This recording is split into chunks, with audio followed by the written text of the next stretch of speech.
जापानमा नेपालीहरूको बदमासी स्वास्थ्य बिमा नतिर्नेको सूचीको अघिल्लो स्थानमा। जापानमा 70% भन्दा धेरै नेपालीहरूले स्वास्थ्य बिमाको रकम नतिरेको पाइएको छ। हालै टोकियोको इताबासी वार्डले स्वास्थ्य बिमा सम्बन्धी गरेको एक सर्वेक्षणमा बिमाको प्रिमियम नतिर्नेहरूको सूचीमा नेपाल तेस्रो स्थानमा आएको हो। सो वार्डमा बसोबास गर्ने 1646 परिवारमध्ये 1165 नेपाली परिवार अर्थात् 70% भन्दा बढीले बिमाको प्रिमियम रकमको भुक्तानी नगरी बसेको पाइएको छ। प्रिमियम नतिर्नेको सूचीको पहिलो स्थानमा उज्बेकिस्तान, दोस्रोमा श्रीलङ्कापछि तेस्रोमा नेपाली आएको हो। स्वास्थ्य बिमाको रकम नतिर्ने विदेशीको संख्या धेरै पाएसँगै बिमाको प्रिमियम भुक्तानीका लागि स्थानीय अध्यागमन कार्यालयहरूलाई सहभागी गराउने प्रणालीको सुरुवात गर्न थालेको छ। सो प्रणाली अनुसार सिटी कार्यालय र वार्ड कार्यालयहरूले स्वास्थ्य बिमाको रकम भुक्तानी नगर्नेहरूको जानकारी स्थानीय अध्यागमन कार्यालयलाई दिने गर्दछ।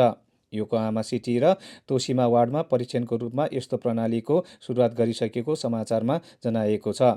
यसले स्वास्थ्य बिमाको प्रिमियम भुक्तानी नगर्नेहरूको भिजा आवेदन रद्द हुने, भिजा नदिने सजिलै अनुमान लगाउन सकिन्छ।